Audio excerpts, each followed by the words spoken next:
¿Quieres aprender qué es un vector en el plano? ¿Cómo se define y sus principales características?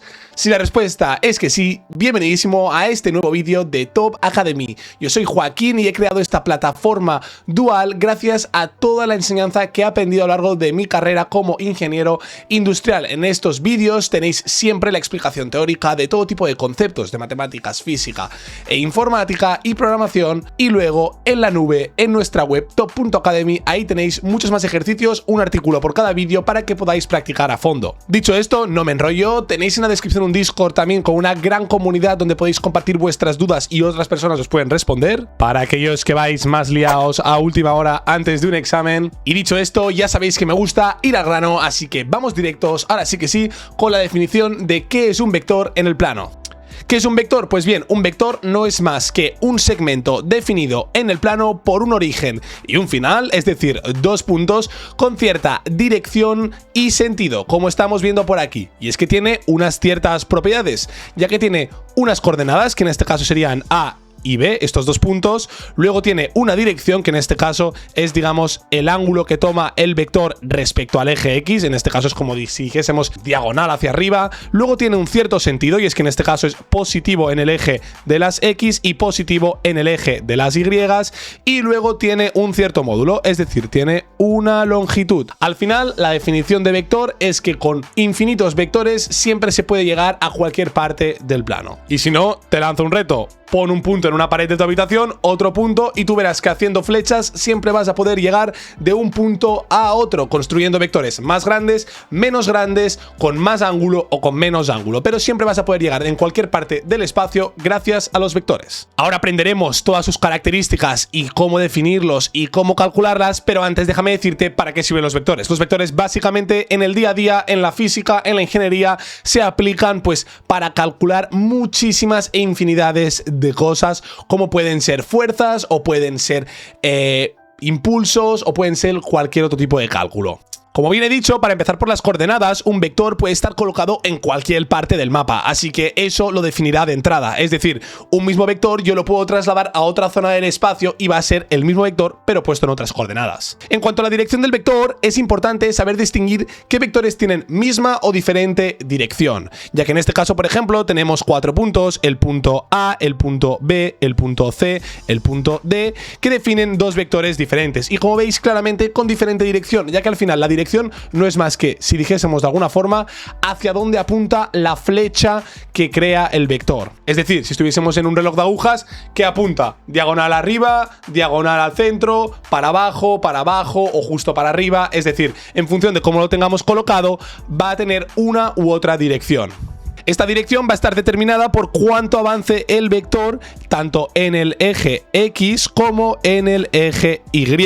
Es decir, si tenemos que un vector avanza muchísimo en el eje X y luego avanza muy poco en el eje Y, el vector resultante será más aplanado. Y si fuese de lo contrario, que avanza poco en el eje X y luego avanza mucho en el eje Y, tendríamos un vector súper pronunciado. Para entender el concepto de sentido, es importante también entender que una misma flecha con un mismo módulo y con una misma dirección puede apuntar para arriba o puede apuntar para abajo. No hace falta más que miréis a la cámara. Si yo tengo este Apple Pencil apuntando para arriba con la punta aquí, no es lo mismo que si yo lo tengo apuntando para aquí, ya que en este caso este es el origen y este es el final, y si lo pongo así, este es el origen y este es el final. Por tanto, volviendo al ejemplo del espacio, si queréis llegar de un punto a otro, vais a necesitar construir vectores de diferentes direcciones y sentidos hasta llegar al punto final. Por tanto, en este caso tenemos dos vectores, un vector AB y un vector DC, que tienen mismo módulo, misma dirección, pero diferente sentido, ya que tienen la misma inclinación, pero apuntan hacia lados distintos. No os preocupéis que acabo de mencionar nomenclatura de vectores, luego explicamos cómo se calculan también y cómo se les llama a ellos. Todo es súper importante y todo lo vamos a explicar. Eso sí, si de momento te está sirviendo el vídeo y te está siendo útil, suscríbete, que a mí me ayuda mucho, y ya sabes que aquí traeremos el mejor contenido educativo a día de hoy en 2026. Yendo ahora a la explicación de qué es el módulo de un vector, pues bien, dicho en otras palabras, el módulo del vector no es más que la longitud de toda su flecha, y dicho de forma numérica, el módulo del vector es la raíz cuadrada de la coordenada x al cuadrado más la coordenada y al cuadrado, como estáis viendo por aquí. Pero bien, para no solo decir este número y entender de dónde proviene dicha fórmula, que siempre es súper importante y más en un vector que los vais a ver hasta en la sopa, vamos a descifrar de dónde viene esta fórmula. Y es que antes hemos dicho que un vector siempre se caracteriza por tener un avance en el eje x y un avance en el eje y. En este caso, pues avanza 4 en el eje x y 3 en el eje y.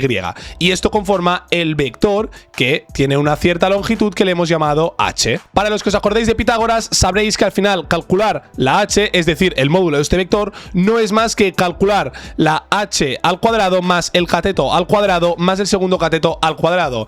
Esto, si despejamos al final la hipotenusa, nos dará que nuestro módulo en este caso es 5 y que por tanto nuestro vector tiene una longitud de 5. Ahora pasemos a cómo le llamamos a un vector. Pues bien, al vector le podemos llamar de dos formas distintas.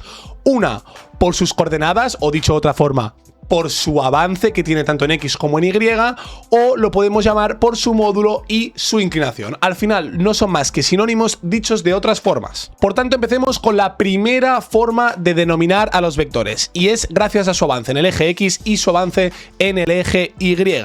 Para ello vamos a necesitar dos puntos, en este caso A y B, con unas ciertas coordenadas, en este caso X0A, Y0A, y lo mismo con la B y lo mismo con la B. Al final esto no es más que decir, oye, pues mira, el punto A está en 1 y aquí 2, y en cambio el punto B está en 3 y aquí en 4. Pues bien, estas serían sus coordenadas de origen tanto de A como de B.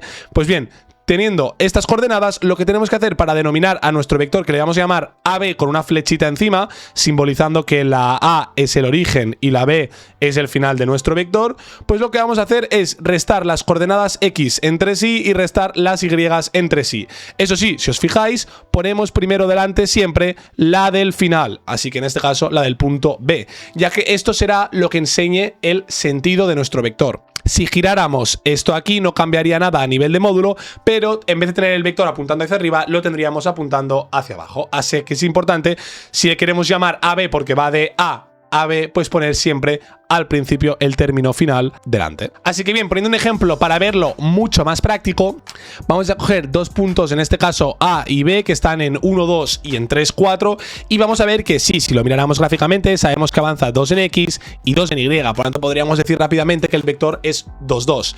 Pero viendo cómo se construye, vamos a poner que el vector AB es igual a la resta de la coordenada X de B, que en este caso es 3, a la coordenada X de A, que es 1, y lo mismo con las Y, que es 4, y luego tenemos que es 2 por aquí. La restamos las dos y nos queda que el vector AB es 2,2 en cuanto avance en X y avance en Y. Ahora imaginaos por eso que tengo otro vector y lo que quiero es llamarle por módulo y ángulo. Pues bien, esta sería la segunda forma de denominar un vector. Hemos visto que le podemos decir a un vector, oye mira, tú eres un vector que avanza tanto en X y avanza tanto en Y, y formas pues esta diagonal. Pues bien, a eso también se le puede decir directamente, oye, te digo la diagonal y te digo qué ángulo tiene respecto al eje X. Pues bien, en este caso veamos este ejemplo. Tenemos un vector que avanza 3 en Y y avanza 4 en X, y por tanto forma una diagonal que no sabemos cuánto mide y forma un ángulo respecto a la horizontal que también vamos a calcular. Así que para empezar, sabemos que su módulo sería nada más y nada menos que hacer 3 al cuadrado más 4 al cuadrado. Así que lo pongo por aquí. Así calcularíamos la h, que es justamente lo que habíamos hecho aquí antes. Cuando su h sería de 5. Y ahora, si quisiéramos saber el ángulo, lo que haríamos sería hacer seno entre coseno, o dicho de otra forma, el cateto opuesto entre el cateto adyacente al ángulo, que en este caso sería 3 entre 4. Y esto estaríamos de acuerdo que nos daría la tangente de alfa de este ángulo de aquí. Pero bien, como lo que queremos no es saber la tangente, sino saber el ángulo, vamos a hacer el arco tangente de 3 entre 4, es decir, pasamos la tangente al otro lado, y por tanto nos va a dar que este ángulo es de 36,87. Por tanto, podríamos decir que nuestro vector se puede definir en este caso como 4, 3, ya que es el avance en X y el avance en Y, o también como 5 ángulo 36,87 grados. Para que lo podáis apuntar de forma general, vuestro ángulo de un vector siempre va a ser el arco tangente del avance en Y entre el avance en X. Con esto estaría todo dicho respecto a la introducción a los vectores en el plano. Si hay conceptos de trigonometría que te han costado, vete a ver este vídeo que te dejo por aquí, que es más antiguo, y si lo que quieres es aprender ahora qué es cómo se linealiza un vector, el producto escalar, operaciones o vectores unitarios con los vectores, te dejo esta otra lista de producción aquí. Dicho esto, nos vemos en el próximo vídeo, espero que te haya ayudado, deja tu comentario y nos vemos en el próximo. Chao, chao.